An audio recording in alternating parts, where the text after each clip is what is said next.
naye epa na bino pona tosolola moke concernant la situation oyo ezali ko perdurer na mboka na biso, c'est-à-dire les rendez-vous manqués de la RDC face à l'histoire. En 1960, juste après l'indépendance, les Congolais basanganaki pour comment redresser le pays qui a été tout de suite, qui venait d'être indépendant. Les Congolais basanganaki pour comment gérer le pays. Alors, dans Katina Bango, il y a eu trop de dissensions. Nous avions vu Lumumba et Kasavubu qui ne s'entendaient pas. Dans Katina Bango, il y a eu trop de bisbis. Donc, Lumumba a essayé de contrôler Kasavubu. Kasavubu n'a pas voulu. Et comme Lumumba et Kasavubu ne s'entendaient pas, Kasavubu a fait en sorte que Lumumba soit limogé. Lumumba a été limogé de sa fonction de Premier ministre. Alors, Mboka Nabiso et Kotaki na turbulence Moko Yamakasi. Quelques temps après, il y a eu le coup d'état. Il y a colonel Mobutu, il y a Komaki colonel par la suite. Il y a eu le coup d'état politique en 1965. Il y a eu le pouvoir. À Botolaki pouvoir et pas il y a Joseph Kasavubu, qui est le premier président de la RDC, du Congo Zaïre, du Congo belge. Alors, tant bien que mal, Mobutu a dirigé Mbokawana de main de maître, sans opposition, sans partage du pouvoir avec quiconque. Mobutu a mis Mboka jusqu'aux années 80. Mobutu, malgré ça, malgré ma benaye Toroki ko critiqué, Mobutu, il s'est battu pour l'unité de la RDC. Mobutu, il nous a même dit, je suis prêt à signer le pacte avec le diable pour que la RDC soit unie. Discours wana nakalisi biso bana oyo tokola na bane 80, bane 77 toyokaki discours wana epai ya Maréchal Mobutu toyebi yango. Tokomi na début ya bane 80, turbulence politique et kotaki au sein du mouvement populaire de la révolution. Toyaki komona ezaki ko créer une dissension oyo tobengaki ba 13 parlementaires. Les 13 parlementaires bango bakendaki ko sala oyo tobengaki UDPS, ezaki mouvement politique moko, ezalaki mouvement politique moko ebando sala esalaki rébellion na kati ya MPR, baye ko sala ya bango parti politique to bandaki ko benga ngo deuxième parti biso bana oyo tokolaki na époque wana babandaki ko benga ngo deuxième parti politique, même si ezalaki parti politique moko bandaki ko sala misala nango en cachette parce que Mobutu abandaki ko lingate que multipartisme ezala na mboka ndenge toyebi mboka wana ndenge ezalaki ko fonctionner. Toyeko koma na 1990, le 24 novembre, Mobutu a compris que turbulence politique ekomaki tellement makasi na kati ya RDC. Président Mobutu aye ko sala oyo abengaka discours ya multipartisme. Na 1990, Mobutu accueilli kondima multipartisme na kati ya RDC, mais Mobutu ne s'attendait pas à ce que multipartisme oyo ya pronaki ezala multipartisme moko ya ba parti politique, il y a plus de 100 partis politiques. Mobutu lui, il se voyait juste au moins 3 partis politiques, ça veut dire MPR, UDPS et une autre parti politique oyo kokaki ko se créer pour na et ça la opposition na MPR. Mais on a été allé à la conférence nationale souveraine. Conférence nationale souveraine wana ezalaki une bonne occasion pour le peuple congolais zaïrois à l'époque à se remettre en cause le pourquoi il y a statu quo, il y a makambu ya mboka na biso basala en sorte que pourquoi situation za ko marché te tokende encore sur les nouvelles bases toyeba na ko sala oyo tobengaki conférence nationale souveraine toyeba na kozonga sur les bonnes bases kende na rétablissement ya souveraineté toyeba na ko tracer notre avenir pour la RDC. mais ba dissension politique yaki kokota na kati ya conférence nationale souveraine. To mona ki na kati ya conférence nationale souveraine, l'air basali ba commission et pesa ki tellement mobulu ba te belé ba bandai koboya, surtout commission a bien mal acquis et créé ki ba problème belé. Ba te belé pe ba boy ba mona ki ke déballage comment ko salama au grand jour. Mingi ba mobutiste o to benga ka ba mouvancier ba sepela ki na yango te. Ba lobaki ke non toroki kondimate déballage et salama au grand jour. Ba bisbi ekotaki na kati ya politique ya RD ya Zaïre à l'époque. Mobulu ekotaki makasi. Ba dissension ekotaki makasi, Mobutu ayebaki ko diviser opposition na kati nango. Parce que na kati opposition ana tobosana te, tozalaki na ba o to banai ko benga ba opposants radicaux. Lokola ba Etienne Tshisekedi ya Mulumba, ba Kibasa Maliba, ba Papa Liaou, les professeurs, ba Papa Mbwankiem, ba Papa Nabiso Birindwa, ba Papa Nabiso tozalaka ebele, tozaki na o to benga isusu Ngunza Karlibond, komo na ye Ngunza Kalala Ibondo, akomaka Ngunza Karlibond. Mais tata wana nzoka na kati ya opposition azalaka na epe espion. Aye ko trahir union sacrée de l'opposition o ezalaka créé pour na akene na ye na kaya Mobutu. D'ailleurs, on se souvient même de son histoire, de son discours qui nous disait: je n'ai pas été fait pour rester éternellement à l'opposition. On fait l'opposition pour conquérir le pouvoir. Alors, y opposition na ye ezalaki ke pour trahir bandeko ya opposition. Finalement, il faut comprendre que lui n'était qu'un pion dans l'opposition. Il n'était pas vraiment un vrai opposant. Il était un opposant fabriqué de toutes pièces par Mobutu. Nzoka makambo oyo yaba opposant fabriqué et banda depuis Kala. Voilà une autre occasion manquée encore. Ndenge eyaki kokoma na kati ya opposition otobengaka union sacrée de l'opposition. Opposition radicale ezaka conduite par Etienne Tshisekedi wa Mulumba. To soutenaka yango koream opposition wana, tozalaki pour que opposition wana et continuer pour na ete mboka na biso ezonga sur les bonnes bases.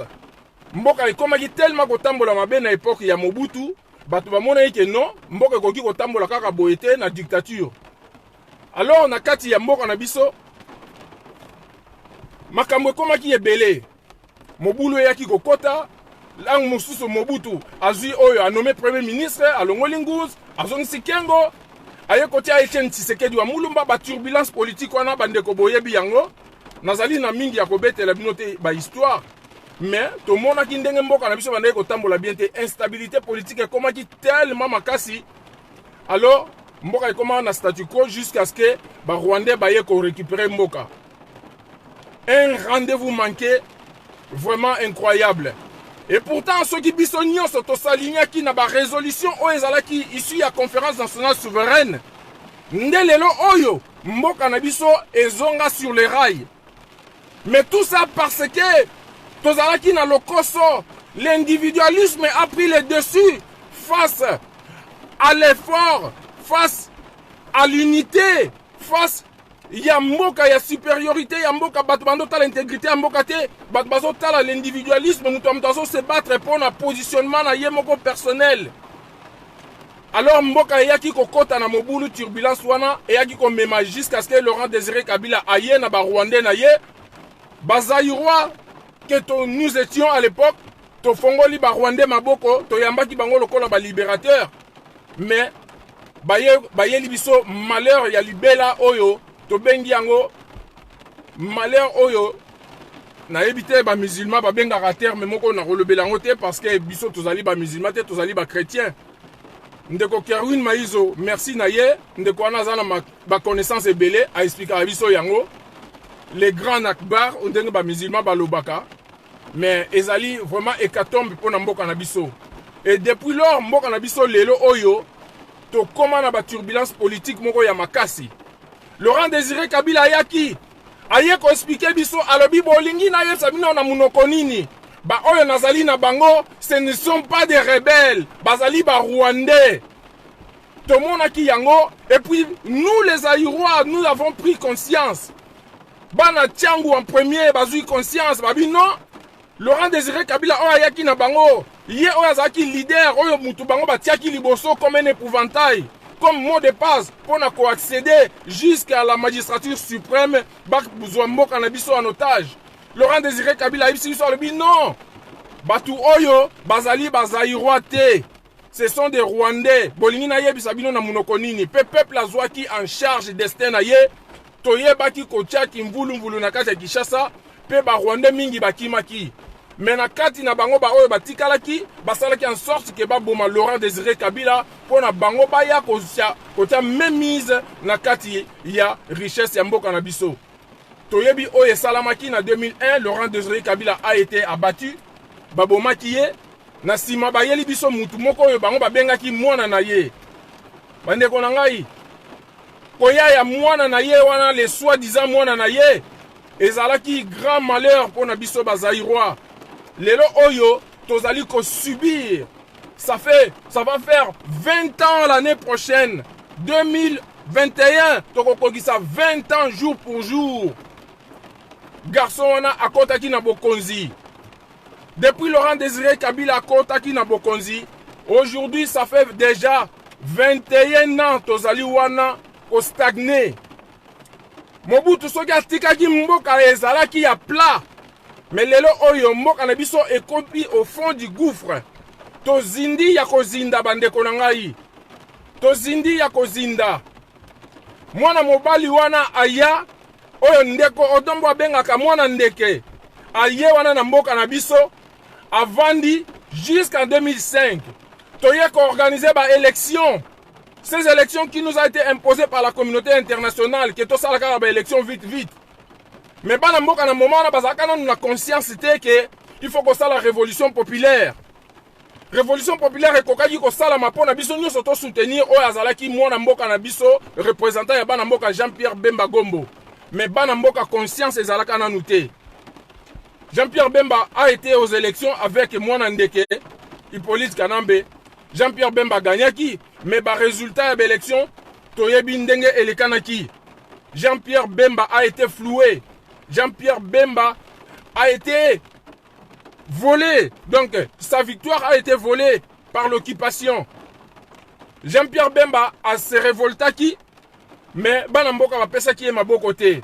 Malgré tous les moyens qu'il avait, comme il manquait de soutien locaux, alors Jean-Pierre Bemba a été arrêté et traduit dans ces pays. Nous connaissons la suite. Bande Konangai. Et lelo oyo, nazali kosenga na bana mboka bandeko. Il faut te revenir na rendez-vous face à notre propre histoire. Rendez-vous manqué à 2006 oyo Jean-Pierre Bemba akendaki. Ezalaki un rendez-vous manqué. Mais nous ne sommes pas arrêtés là-bas. Dans cet rendez-vous à 2006. Tokendaki na 2011. To patienter jusqu'à 2011. En 2011, tout le monde a mis du sien. Moutou nyonso na ndenge na ye a contribué qui tant bien que mal pour appuyer papa Etienne Tshisekedi wa Mulumba. Nous l'avons soutenu corps et âme.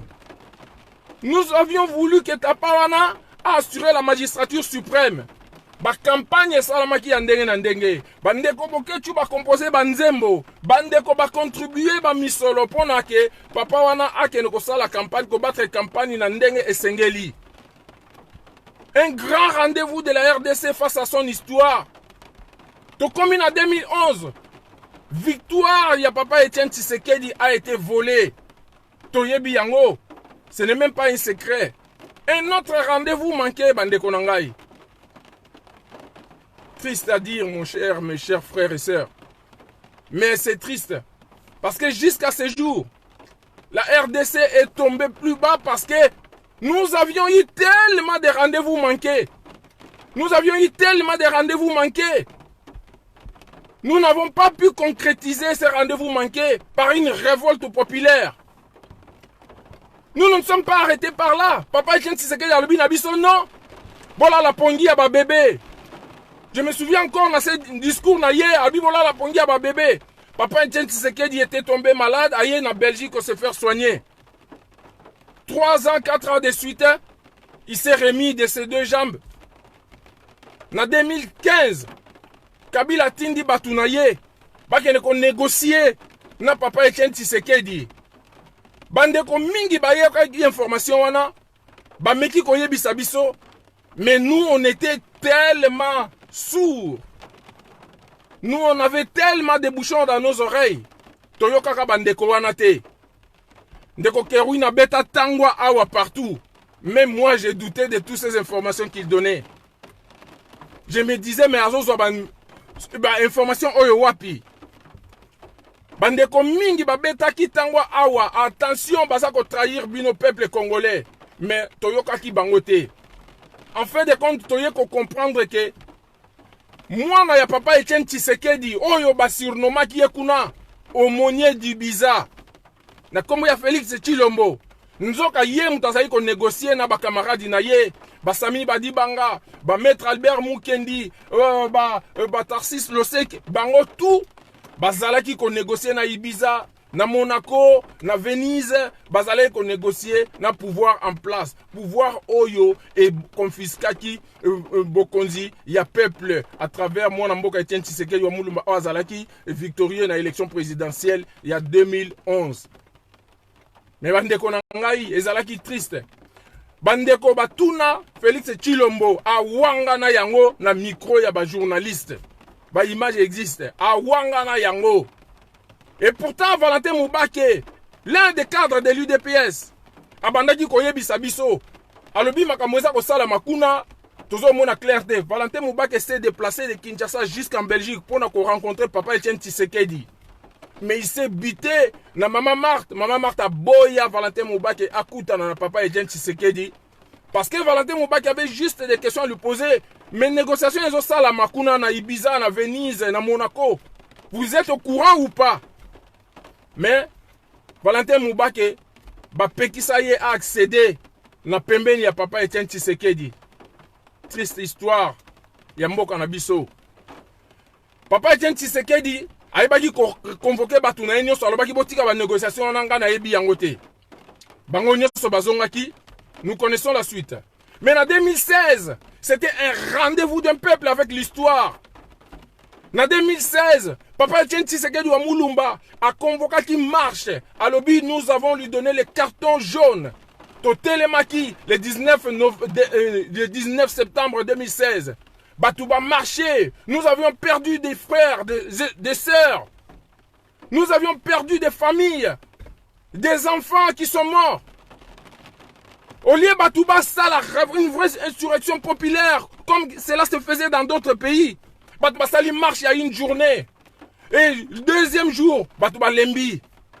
Parce que Kabila Bimisaki ba char, na ba roquette, na ba fusil d'assaut pour menacer le peuple. Or, aucune armée n'est plus fort qu'un peuple déterminé. Le peuple azalaki ko ignorer. C'était un grand rendez-vous manqué. Ceux qui te continuent qui na pression wana. Une semaine suffisait pour na lelo oyo tobeta histoire mususu. Mais peuple azalaki sourd, peuple ayoka kité, peuple azalaki ko comprendre te, but azalaki ko atteindre nini. Monde lelo oyo, tout ce monde là de la Kabylie, il serait dans l'oubliette. Tolingaki to tia bango dans le passé na histoire, tolingaki mingi lelo oyo, banga bazala emprisonné na makala. Makala wana ngai tonda na bango. Tolingaki to stala oyo papa Etienne Tshisekedi alobaki ke akobimisa ba prisonniers bazala makala pour remplir bango na ba voleurs oyo bazali ko extorquer ko teka mabele na biso à moindre prix. Lelo oyo toyebaki ko sangana na opposition pour na ko kende ko désigner un candidat commun. Papa Etienne Tshisekedi page na ezalaki déjà tourné avec sa mort. Batoubaye bagi na ko sangana pona ko kende ko luka un candidat commun. C'était encore un autre rendez-vous des Congo, de la RDC avec l'histoire. Une autre histoire qui s'écrivait ici à Genève. Tout le monde, ami du sien, bana mingi ya poto awa, même ba oyo bazalaka ba radicaux, balinga ko soutenir même pas opposition wana. Balbi non, cette fois-ci, on va voir ce qu'ils peuvent faire. Parce que Kabila komaki na suka, Hippolyte Kanambe, mandat na ye komaki à terme. Tout le monde savait, il n'avait aucune chance. même n'importe qui pouvait battre campagne, alingaki a gagné yé. Ce qui a peuple a soudé Simanaye. Tout le monde le savait. Mais Kabila avait une autre carte. Sa carte était Félix Tshilombo.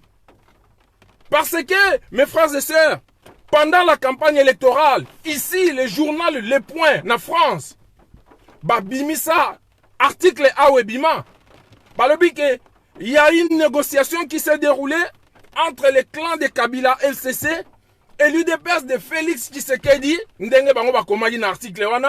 au cas où Félix Tshisekedi a gagné, que Batouya Kabila a gagné, va nommer Félix Premier ministre. Et va détailler tout précisément comment ils se sont arrangés. Finalement, nous, on a compris que Félix Tshisekedi azalaki na ye déjà Mutuna Bango depuis très fort longtemps. Un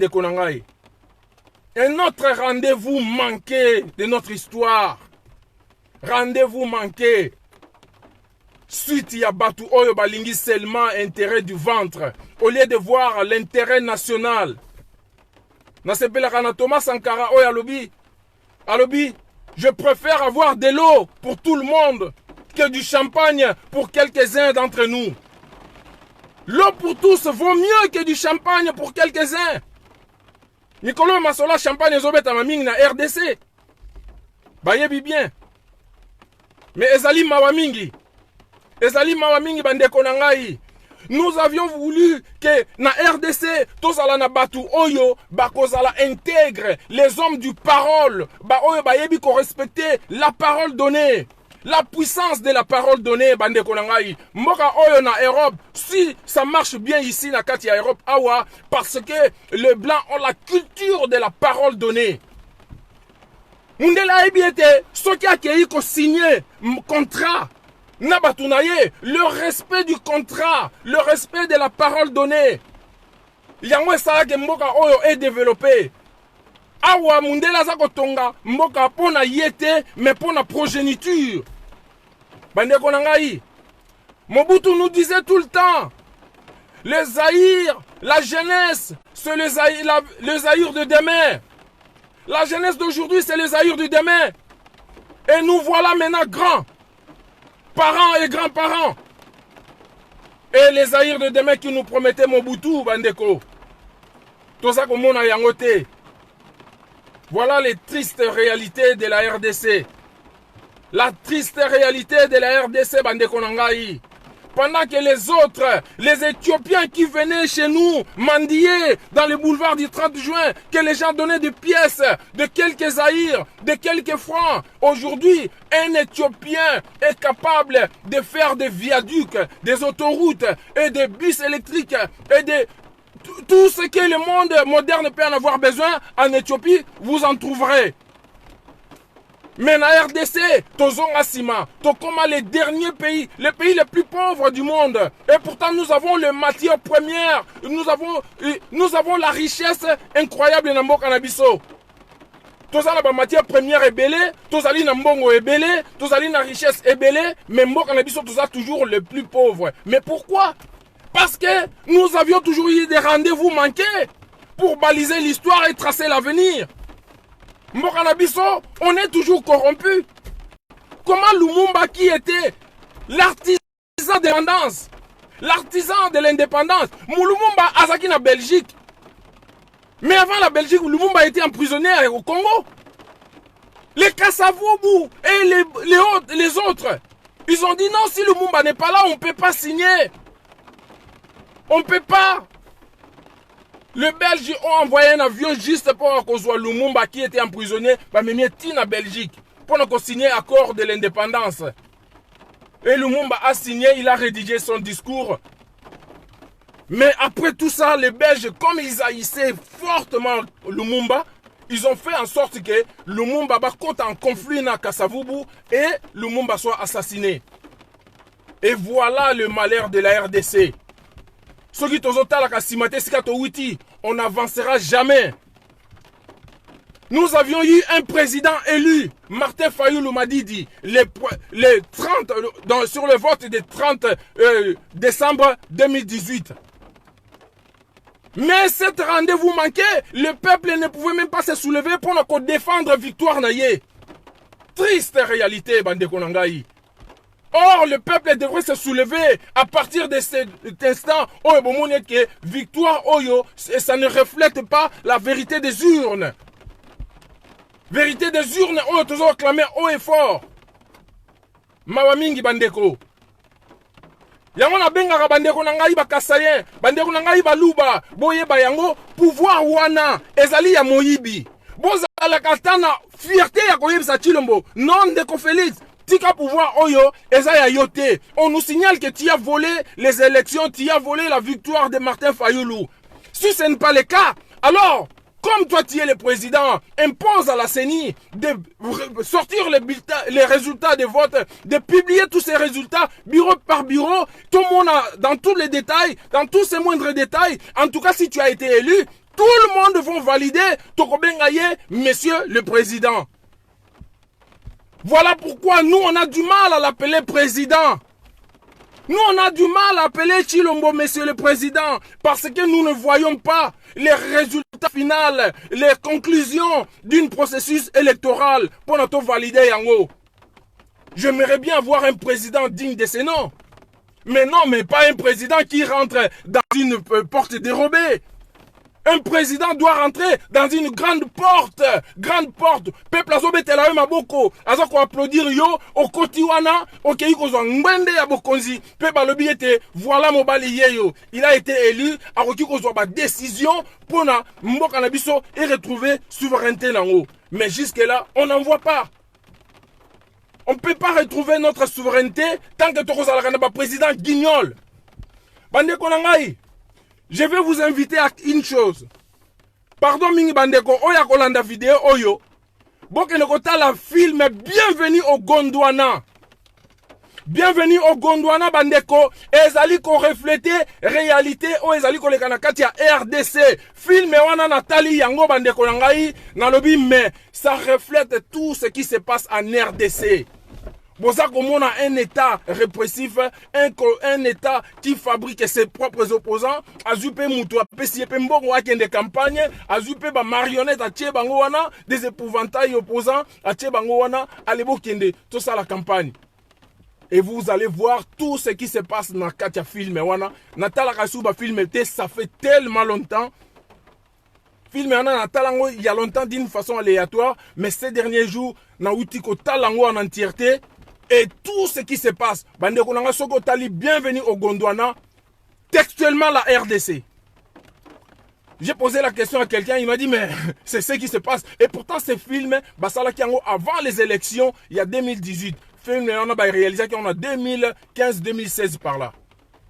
Mais Bandeko Nangai, na Katia film, on a, et vous voyez la réalité de ce qui se passe en RDC.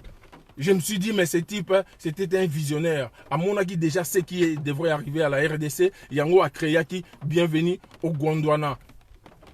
La RDC, c'est une république bananière. Un jour, on discutait avec un ami, Azako Web Sangay Alobi. Oh, mon cher, pourquoi Blanc Balingarol toujours république bananière? Moi, je lui ai seulement répondu, Nabi, mais qu'est-ce que tu crois? On est ici en Europe. Est-ce que tu as déjà vu un bananier ici en Europe? Le bananier, ça n'existe qu'en Afrique. La République bananière, c'est la RDC. La République bananière, c'est tous ces pays qui ont des dictateurs. C'est des pays dictatoriaux, là où les dictateurs prospèrent. La République bananière, c'est pas un pays européen. Il n'y a pas de bananiers ici. Est-ce que Bitabelo en Europe? Et ça l'a gâté. République bananière, et ça bambo canabiso. Toka moitele mundela zokoloba, République bananière. La République bananière, il insulte indirectement l'Afrique. Et tous ces dirigeants africains, ici, on n'est pas dans une République bananière, mais arrêtez. Nous sommes bien dans une République bananière parce qu'il y a des bananiers qui poussent en Afrique. Mais arrêtez. La République bananière, il ne vise aucun pays européen. Bandeko nangai, tous à la quand même naboul. Bandeko, Ezalim Mawamingi, rendez-vous manqué. On a eu tellement de rendez-vous manqués. En 1960, Lumumba Kasavubu, dissension totale. Koyo Kanezate, Mboke Kei na désordre, Mobutu aya s'accaparer na pouvoir. Parce que Mobutu a compris qu'il faut natia de ordre na makamboyo et puis na pouvoir. na 1990 politicien na ba mouvancier, ba politicien ya opposition, na ba mouvancier ya Mobutu. Dissension makasi. Oh non, commission ya bien malaki. Bolingi à côté, non. Totiango à côté. Commission des assassinats. Non, eko éclabousser situation. Non, boy. Allez, bas la terre, botia à côté. Tu sais que dit batie wana qui a radié pays sous la constitution. Donc, et rendre biso sous nul. Mobutu na colère wana a limogé sous Tien Tshisekedi. Donc, makambo baby, lelo tozongi à zéro. Na 1997, Kabila ye, na ba Rwandais na ye, lelo oyo, tout ça ko subir les grands nakbar. Tout ça ko subir, on de ko kerwina ye bisabiso, les grands nakbar. Et ça mawa. Bande konangai. Ce qui toko sala est forte pour notre sala oyo to bengi soulèvement populaire. Mboka na biso toko retrouvaka jamais souveraineté populaire, souveraineté et intégrité territoriale ya mboka na biso. Il faut tozongaka toujours na ba résolution ya conférence nationale souveraine pour un jour mboka na biso et ba ko retrouver son intégralité. Lelo oyo na Angola et ya ikanga Kayemba. Bandeko, moi j'ai été en Angola. Na leka par Kayemba. Mais ce qui n'a pas trajet au Yazali de Kayemba jusqu'à Chamukwale, frontière ya Angola na Zaïre. C'est triste. Totambola des kilomètres na véhicule pour la commune à Chamukwale. Des kilomètres. Une demi-journée en véhicule. Mais Angola, le moins qu'on a yeti à Kayemba. Et vous voyez ça normal. Tout ça, on a un président là, à le bata mon côté. Aïe qu'on coûte la situation, on a bien sûr. Mais hier soir, Azali président, il devrait au moins dire quelque chose. Que Angola restitue nous notre terre. Na Angola, c'est comme la frontière. Ezali na village ya Zaïre. Tobengi Chamukwale, na ngambu pe Angola. Ezali na village mususu kuna Chamukwale Angola ezali. Chamukwale ya Zaïre yali. Chamukwale oboyo kaka kofi ba yembaka na ba musique na bango wana. Chamukwale ezali de part et d'autre. Hein? Mais ceux qui n'a kanisi nenge balobelanga ke Kayemba ekoma na maboko ya Angola, bandeko na ngai, vous n'imaginez pas mabele quantité ya territoire na biso oyo bazwa na Angola. Je ne sais pas combien de kilomètres ça fait, mais on a roulé une demi-journée en véhicule pour atteindre frontière ya Angola. De Kayemba jusqu'à la frontière, ba véhicule mususu salara même 1 heure pour atteindre frontière ya Angola. Bamsusu ba roulaka une journée entière pour atteindre frontière Angola. Mais bino bo rouler une demi-journée na véhicule, même la distance il y a 40 km à l'heure, même 50 km à l'heure. Allez-y comprendre. Bazui biso ma belé, mais jusque là Félix a le belé côté. Armée zambienne totika ko na problème na bangote, bango na bakangi territoire na biso. Armée rwandaise coup du Tokolobate parce que ce sont eux qui opèrent chez nous. À chaque fois, ils sont accusés par les organismes internationaux. Ils sont là pour dire non. Bisote, armée rwandaise azakunate. Et pourtant, Kagame a yebike. Bandeko nae nyonso. Ce sont eux qui contrôlent l'armée de la RDC. Ndeko Kerwin Maïzo. Maïel est tellement ébélé à l'obi. Non, c'est une force armée rwandaise déployée en RDC. Oh, l'air batba benga FARDC. Les amis à trop. Ndeko sans béton, bonjour. Mobundeli à première heure. Merci Ndeko sans béton. Ezali Mawamingi Bandeko Nangai. Les rendez-vous manqués de la RDC face à son histoire. Ezali l'air Bandeko Nabiso. Toza komona Martin Fayulu baibie vote naye. Mais Bandeko Bazali Kosenga sous Martin Fayulu Minduki. Mais vous n'avez pas besoin des armes. Bas Soudanais, bas Bengani El Béchir, bas Kangi, bas tiennent en prison. Ils n'ont pas eu besoin des armes pour chasser ces dictateurs. Boyebi combien des armes El Béchir Azalaki Nango? Une armée redoutable. Bah américain coup de ba ko kangayete. Bah américain ba luka ba kangaye mais ba kokate mais ba soudanais sans armes mais avec le meni ba kei ba kangiye lelo El Béchir ba katie kovo ba boaki na prison. Mais na RDC ba tuo ba kufa kanzala ba tuo ba zakana ba salaire te mais ba zoko senga ba pesa bango minduki po ba keno ko benga na Kabila mais arrêtez. Kabila Rolobagu de l'autre, mais armée rwandaise ouana. Pour Kabila, c'est un supplétif. Adam Mouana Moussala ya Kagame. Kabila Nanya Ibiangote Kazalaka, garçon de course à Paul Kagame. C'était un garde du corps à Kagame. Toye Biango bien, bande Konangai. Hein? Les images existent, des photos existent. Bandeko na ngai tokokende wapi na mboka na biso tozali kotala nini kaka pembeni tozomona musika te. Toza komona musika te, il faut totalaka musika. Mboka na biso toko retrouvaka yango te soki tosali révolution populaire te. Lelo Félix Tshilombo a yé kosala une vraie barrière entre nous et la Kabylie. Félix Tshilombo a commis vraiment une vraie protection. Yango bandeko nanga bakasayen nazo senga orgueil na bino. Boye bango que Félix azalaka na élu te. De toute façon, je n'ai pas besoin de vous le dire parce que vous le savez. Félix n'a jamais été élu. Boye biango bien. Ndeko ayibi azofana ndako mona bino, bozo kumisa ndeko na bino po ayibi. Mais bandeko, le kumu ezate. Azo déshonorer tout un tribu. Azo déshonorer tout un pays. Azo déshonorer tout un état. Félix asi ateki soni na diable. Félix azali susu na soni te. Bon moto epai na ye ezali susu te bandeko na ngai. Ce qui est oyo tokoki kobenga l'humain na Félix Tshilombo ezo existe te. Bozo mona te bandeko, entourage ne bato baza kokufa. Entourage ne bato baza kokufa. Mais bato baza kokufa pona nini? Bato baza kokufa pona nini? Ayebi yango parce qu'il a juré devant le peuple, devant Dieu et devant les hommes. Biso tomeli mbondo oya ko trahir kombo na ye likama bandeko na ngai toko banda kozongela kaka likambo oyo po boyebaka po na ekomela ta ye na matoi na ye susi na ngai ezali ke Tshilombo ayokaka ke bato bazo kokufa lelo oyo nayoki ke o azali directeur ya cabinet ya pasteur Mulumba oyo auti kokufa ye wape akufi lisusu. Est-ce que c'est normal ça? Na famille kaka, na entourage kaka ya mutu moko, ba liwa, ba makambo ebele bele kaka na entourage na ye. Est-ce que c'est normal? Azali ko sosolate. Mais Tshilombo alobaka za mon Christ non? Tshilombo alobaka ye azali chrétien. Ba pasteur ya Philadelphie.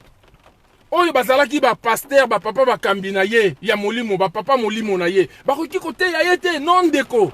Soko za ko mona makambo eza ko yaboye. Nzambe aza koyebisa yo tika. Parce que mutu faut un esprit de discernement. Discernement personnel. Ozali na besoin kakate, batu ebele ba ya kontouré ba conseiller yo, mais non.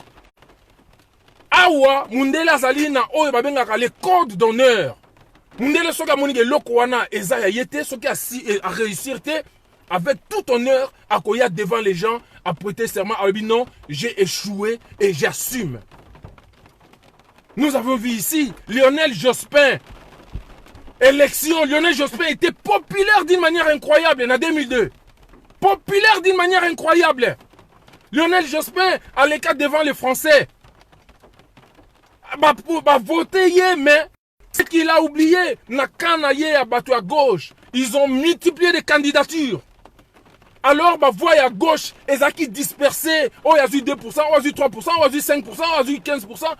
Lionel Jospin à la fin, Aye Kobimana 15%, Jean-Marie Le Pen 17%. Et Zangaki est à 2%.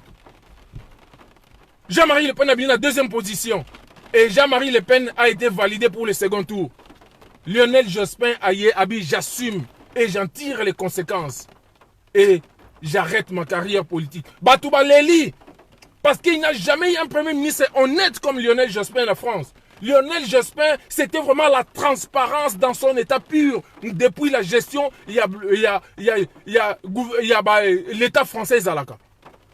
Parce que Zalaki, gouvernement, il y a cohabitation, il y a un gouvernement, il y a gauche, mais dans la présidence, il y a droite. Oh, Zalaki représenté dans Chirac, le président Chirac. Lionel Jospin a accueilli dans l'élection, mais il y a qu'on gérait d'une manière incroyable la transparence dans son état pur de Toutio le Barbandeko. Mais l'air à mon qui a élection à Katani dès le premier tour, à Yé à Lobina Tiki, battu à gauche, baléla. Même nous autres, nous étions des sans-papiers à l'époque. Tolobi, ah, même à gauche à Kéi, mi candidaté. Mais c'était dur à supporter, à voir. Lionel Jospin, le Badoui, Babi, mais on n'a jamais eu un homme intègre comme lui. Mais comment on va faire? Batou Baloba qui est parti de gauche, parti socialiste, et qu'on s'est relevé les sous-soutés. Parce qu'on n'aura jamais un homme comme Jospin. Parce que cet homme avait les sens d'honneur. Les sens d'honneur, c'est ça qui manque aux politiciens zaïrois. C'est ça qui manque à des gens comme des Olengankoi. Lobby abengi Kabila microbe. Abengi Kabila microbe. Abengi Kabila microbe. Mais les lois commencent à la courbette. Les codes d'honneur, c'est ça qui manque na Vienne Abisso. Yukuzuna José Makila. Vienne José Makila. Au baby si code d'honneur. Oyo Mobutu alobela Abisso vraiment Zaïrois, il faut za la fière na yo. Viens José Makila, viens Nangaï.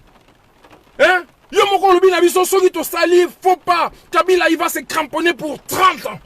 Wana yo moko mtoza koloba viens Nangaï, José Makila. Oza komona te vie code d'honneur pour na yo vie. Pour ton honneur, okoki ko démissionner te. Okoki ko yebisa Kabila te que non trop c'est trop. C'est toi qui nous as ouvert les yeux. Tu nous as dit mes frères. Okoki ko accorder Kabila et sous une portion de chancité. Sous chancité parce que Kabila sinon il va se cramponner pour 30 ans. Et Kabila il est là. Et Kabila il a compris comment faire. C'est triste. C'est triste. Les gens ont commis vraiment au fond du gouffre Bandekonangaï à cause de Félix Tshisekedi. On aurait aimé peut-être que Ezalangwa Tamutu Mususu a outi soki na sphère nini. Mais moi na Etienne Tshisekedi t'es quand même. Mais Etienne Tshisekedi symboliser l'honneur de toute l'opposition. Symboliser un homme digne et intègre qui s'est battu, un homme incorruptible par Mobutu. Autrefois, il symbolisait cela. Etienne Tshisekedi, nous tous, nous l'avons suivi parce que Papa Wana, Abandaki Kolakisake, il était radical, il restera, même s'il va mourir pauvre, mais il fera en sorte que la RDC ait se remettre dans les rails. Bandeko nangai, toko kendaka ti wapi. Toko kende ti wapi. Toza kotika mboka na biso kende kaka boye. Mboka eza dirigé na bazoba. Mboka eza dirigé na bato maboma. Babengi, papa na biso ne mwana temi mto aliboma. Mais j'ai vérifié avec toutes les publications que les amis ils ont fait. Je vis que papa Nemwanatsemi, c'est un grand intello d'une manière incroyable. Mais il a pété les plombs, c'est normal. Papa Wana Bobomanda qu'on a eu pour la première fois. Boyako Bomango pour la seconde fois. Après Boyibi Babylon qu'on a eu pour la première fois. Vous volez encore pour la seconde fois. Vous voulez qu'ils disent quoi? Mais il a pété les plombs. Hein? Au départ, quand il est sorti, c'est pas lui qui disait que Félix Tshisekedi c'est mon neveu. Parce qu'il croyait que Félix Tshisekedi va lui remettre dans ses droits. Félix Tshisekedi a imposé le gouvernement, va foutre à Nemwanatsemi bambongo na ye, ndenge Félix Tshisekedi a foutu ki Franck Diongo bambongo na ye, ndenge Félix Tshisekedi a foutu nani Bemba Jean-Pierre bambongo na ye. Nemwanatsemi aussi il s'attendait aussi à être payé, à être indemnisé. Non pas bien. Les lois boye ko zone ça va bien mais quelle honte. Na parade moko ya bonyama penza boye ko sali là-bas. On n'a plus besoin de ces spectacles hein. On n'a plus besoin de ces spectacles. Yoka songoye ko zong sa biloko ya papa mwana tsemi boyibaki boya ko sa moi spectacle moko ya mais ah là là bande to komi na mboka nini hein na mboka na vraiment il y a des hommes intègres bakoki ko zalate le code d'honneur na mboka wana to koki ko zala nango te on to bingi code d'honneur et koki ko zalate bande ko na ngai hein oye na batu bo vandi si moi spectacle moko moi ba soda bo kangi bango ba kraka bo vandi si on n'a rien à foutre. Bozong sa papa on a pas droit na ye. Bon foot aye bambongo na ye. Moi si na ye ndeng bo maltraité ye. D'ailleurs, bo senga ye ba excuse publique parce que bo chicoté ye devant tout le monde. Le monde entier a vu ces images. Bozo beta moi ça batu combo. Qu'est-ce qu'elle a à voir avec Nemwanatsemi? Hein? Papa Tshisekedi l'air abandonné ko railler constitution de la République a soko barango devant Mobutu. Nana kino kanga maman Marthe. Maman Marthe azala ki na yekuna tranquille azoli ane ba soso na ye soki wapi hein?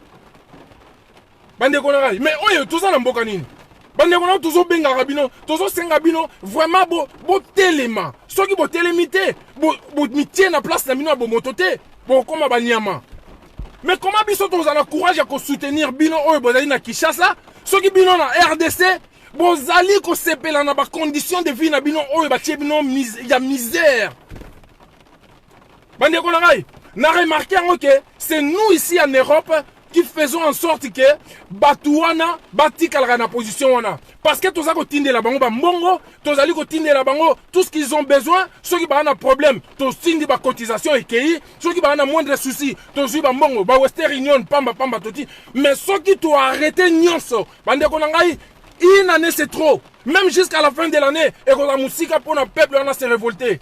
Avec cette misère et la crise économique, ils ont frappé le monde, c'est-à-dire, oh, et qu'il y a Mikolo Yamakasi.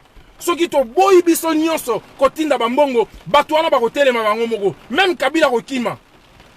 Mais tozali wapi? Batouo ba yibi biso bambongo. Batouo yo ba vandi depuis 18 ans, 19 ans, ils ont été là. Ba gérer ba yibi comme ils voulaient. Balinga même pas contrôle. Lelo oyo ba osale sous ba loi taillée sur mesure que Kabila ba fouta kaye ba indemnité, bananaye avec tout ce qu'ils ont comme argent, mbongo bazango déjà et l'équipe budget national. Na France awa, aucun homme qui est plus riche que le budget national oyo, il y a l'État français. Jamais même Madame Liliane Bettencourt ou Azalaki multimilliardaire parce qu'Azalaki héritière, Azalaki na montant, il y a koleka montant, il y a budget à France. Mais kuna nous le savons bien, Kabila a plus de 70 milliards na ba compte na ye, yena bandeko na ye. Mais l'État congolais a combien de milliards il y a ba budget? Bah milliards na bino ezali kaka 5 milliards de dollars. Mais vous avez kata sonité 11 milliards de dollars. Mais c'est une honte. Président Fayoul na discours na ye en novembre alobaka nini? Abi soki budget wana déjà obo salaki eza muke. Alobi soki bokangi kaka ba trou wana nyonso. Mais budget kozala même ebele parce que mbongo tout boko boucher ba trou wana batu nyonso ba mbongo e banoleka par na filière moko normal l'état koyeba ko contrôler l'état koyeba ko zwa ba impôt na ye ba TVA ba nini pe mboka budget e kozala budget on les a tellement sous-estimé. Budget za muke. Mais lelo qu'est-ce que nous voyons? Félix Tshisekedi a commis déjà milliardaire à moins d'une année. Moins de 15 mois. A commis déjà milliardaire. Directeur à cabinet na a commis distributeur automatique des millions. Moi si na a commis na donatrice na ba mambambele a créé ba ONG. Félix Tshisekedi moi si na créé ba ONG. Et il y a aucun organe de contrôle à tout na batuana bozui bambongo wapi. Personne. Et pour na batu Bazako yiba bino ba yeba pesi no ba miet bandeko na ngai ya RDC to beti maboko papa oza malamu umela bandeko na ngai toko kendaka wapi muto ya yibi mbongo na biso muto ya yibi asilisi biso loposo asilisi biso alie biso jusqu'au fond jusqu'à la moelle épinière lelo azako leka bo betele maboko bandeko bolingi bo tinda biso tubike ba crise cardiaque awa Kabila zoko yana Kishasa bazo betele maboko na Kingasani. Bandeko na ebisi bino na ngaki na sala peut-être hémorragie cérébrale. Bandeko na ngai. Vraiment na mboko ya biso na ebite bandeko. Kabila wana. Ezali pasi na mboka na biso. Bonjour Francis Condé, pasteur. Bonjour, greffier international, grand frère propre, Kuluto Valeki. Nazali na kanda, mboka na biso, ezala na one sengote. Na yekaka ko expliquer bandeko, rendez-vous manqué, ya RDC face à son histoire. Ba rendez-vous manqué, l'équipe tellement ébélé. Na 1960, ba dissension ba politicien na biso. Et salike, Lumumba na Kasavu ba yokanité, rendez-vous manqué wana ale, et profiter na un putsch. Mobutu a eu pouvoir. En 1990, rendez-vous manqué. Conférence nationale souveraine. Bandeko nyoso basangani. To tracé à venir à Mboka partir. Il y a conférence oyo. Pour na Mboka to tchango na rail. Et tambola. Un rendez-vous manqué. Likolo ya ba commission. Ya ba bien malaki. Ya ba nini. To salaboye. Commission des assassinats. Commission de ça. Batugale. Ba Mobutu. Na ba anti. Banan. Dissension koti ale. Makambwe baby. Allez, to bandeli à zéro. Na 1997, Kabila ye, azuna ye mboka, parce que mboka zali nango géré koutouté. Mobutu était tellement affaibli, tout le monde pouvait venir avec une petite rébellion, alingaka s'accaparer facilement na pouvoir. Lelo oyo, na mboka na biso, ba rendez-vous manqué qui tellement ébelli. 2006 avec Jean-Pierre Bemba Gombo. 2011 avec Papa Etienne Tshisekedi. 2018, Moutouaye ko trahir biso ko poignarder biso dans les dos. Juste moi na mboka, Félix Tshilombo. Qui pouvait croire que moi na Papa Etienne Tshisekedi, oh yo batu nyonso ba soutenir corps et âme. Oh yo batu nyonso. Ba bokecho lelo ba benga mutu aliboma zo ba boye. Bokecho mutu a propulsé campagne à Papa Etienne Tshisekedi. Bokecho a propulsé na poto alobi qu'est-ce que je peux faire?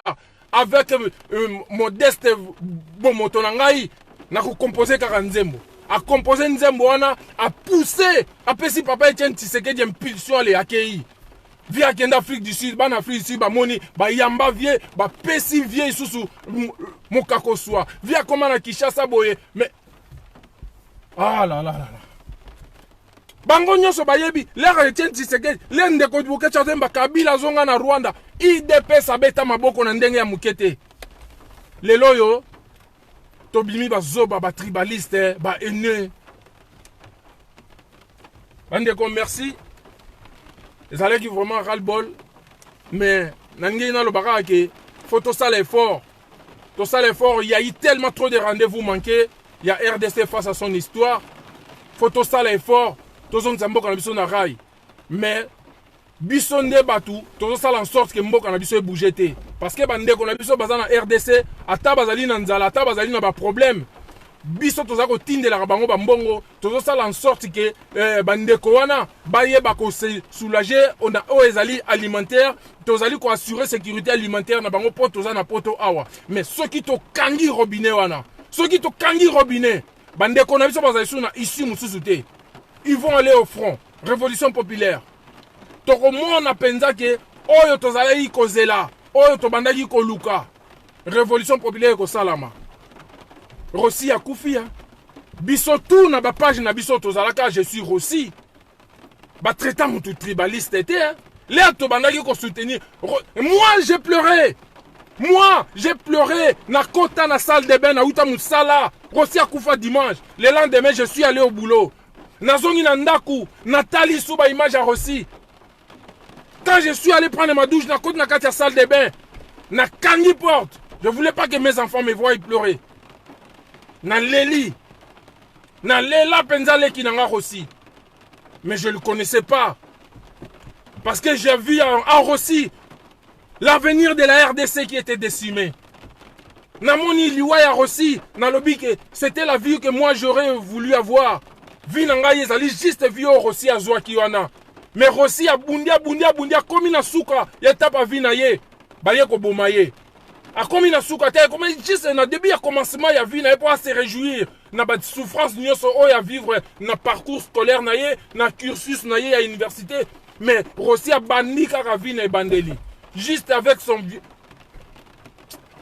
babomi Rossi et je pleurais comme tout le monde j'ai vraiment pleuré na lela Rossi lokola leki na ngai et pourtant ngai leki na nga kufa na bimisa tama ya misute bandeko na ngai papa na ngai ya kufa na bimisa ma ya misute mais j'étais peiné j'étais attristé mais pleurer non mais Rossi na lela Rossi lokola comme si je venais de perdre mon enfant ou bien je venais de perdre mon propre frère na lela Rossi mais je ne suis pas Moulouba. Mais ceux dans les Rossi, parce que je voyais en Rossi un symbole. Dans mon acquis Rossi, la République qui était décimée. Et aujourd'hui, tous à justice pour la Rossi, justice pour la Tchébéa, justice pour la Arma Tungulu, l'homme qui a visé seulement un simple pierre.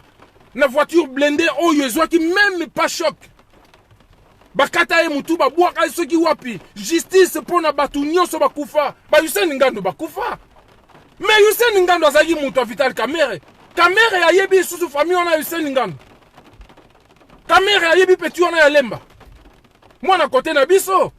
Yusen Ngando babeti e masasi. Il se battait pour la Vital Kamere. Mais Kamere bota le londenge azoko saigner mbongo ya République. Et il est toujours le directeur de cabinet malgré l'emprisonnement. Hein? Directeur de cabinet bande konanga est-ce que na tozana batu oyo bazali mitu eza ko sala. C'est ça que moi je disais, les codes d'honneur. Biso ba zairo to yebi yango isusu. Na yebite lelo oyo un homme zairo o relever so que bato bana pouvoir bazana sens d'éthique. L'éthique. Donc na Sénégal hein, au moment ba Sénégalais vraiment, ils se battent pour na mboka na bango. Ba Sénégalais on a kutoyaka awa souvent des universitaires, ils se sacrifient. Ba so ka zo sa le discours pour na mboka na ozo mona que ce type hein, vraiment, il travaille ici, il est à l'université, mais son souci principal, c'est de rentrer chez lui, d'aller faire en sorte que son pays se développe. Mais à Wasson Tindi étudiant en RDC, La première année, à travailler, mais seconde fois, la seconde année et l'année qui suivra, à Bandi, à penser comment il va faire pour acquérir déjà des papiers à Tikala définitivement en Europe. Parce qu'il y a Yebi qui est en RDC, il n'y a même pas d'avenir. Bandi, Kozali passi, tout le monde a tout le makamamboka, mais Toroki Kotika Kakate. Mais souci d'anglais ali que Batouan Mboka na biso va bouger. Pour bangonde bat ba en sorte que makambo est changé. Bangonde bat ba en sorte que bomo ikuna est changé. Biso awa on est bien. Biso tout ça biso malam. Tozali ko lia, tozali ko vivre comme il faut. Mais bango kuna ba conflit, ba pese même bloc ko liate, mais ils sont à l'aise tranquille. Bazali ko souffrir, mais balingi biso to c'est élémentaire pour na problème na bango. Prenez votre courage à deux mains. Prenez votre courage. Ba millions et qui viennent en Gaï. Hein? Ba millions et qui. Tozali na 15 à 17 millions ya edi ndengo lobby. Na katia Kinshasa wana. Mais babi marate. Babi marate. Mais ba éviter que mbongo wana o caméra yibi. Ba millions na kabeli ba famille na ye atindi soki wapi. Ezali ba mbongo ba peuple. Ezali triste. Pour mboka na biso.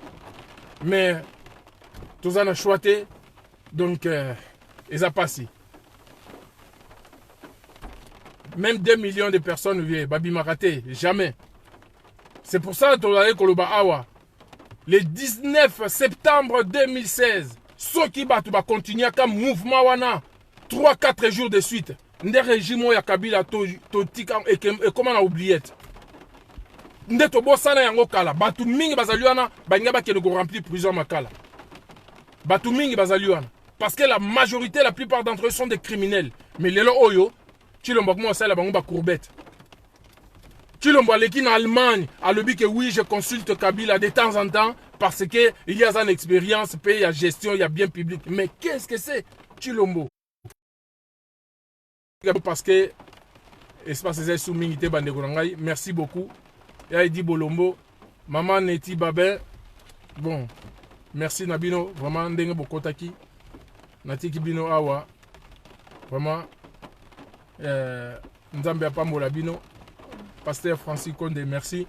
Et na sepeli mingi na chaîne na yo asika USA ndengo sali ba image ba bilili ozotinda et ça toujours bien, vraiment merci beaucoup. To bunda pona mboka na biso ingeta, la lutte continue et le peuple gagne toujours. Photo bunda pona Rossi, tout ça la justice pona Arma Tungulu, tout ça la justice pona Chebeya, tout ça la justice pona Fausse commune ya Maluku, tout ça la justice pour na bande ko biso benye bakufi, to luka justice salama pona bato bakufi akina Chimbulu. Mais Chilombo azali wana azoko tousete, azoko senga ta enquête te eloko te. Kamuna sa pour discours na ya salaka.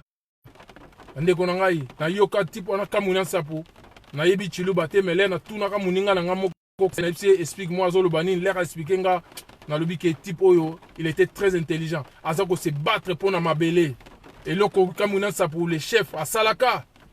Ah, Tiba Bomie. Mais les Oyo, Chilombo Lobarata et Loko Morote. Et pourtant, ces gens-là sont des Kassaïens.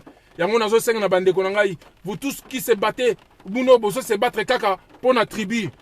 Bozo Kosa. Bobo Sanate. Bomoni, Mukuna Maramba Salinde Konabiso ya Kassaïen.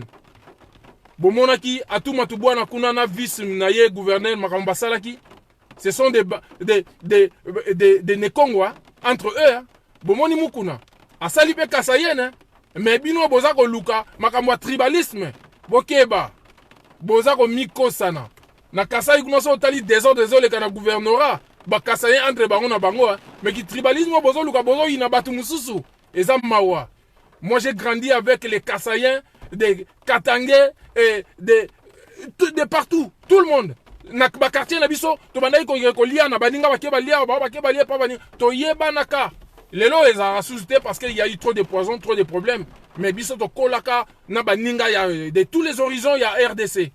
Parce que Mobutu alobelaka biso tata bo moko, mama bo moko, zaï moko, lisanga moko. Bravo Mobutu, malgré Azaka dictateur, mais mieux vaut la dictature ya Mobutu que démocratie ya Félix Tshilombo. Laisse tomber bande konangai. Le peuple d'abord, et comment le peuple d'abord, et ça le peuple d'abord, et comment les ventres d'abord. Et Tshilombo pour lui, c'est la famille et du Boumo. Bon, mon yende aye santé, merci bandeko ingeta nzambe asunga bino apambola bino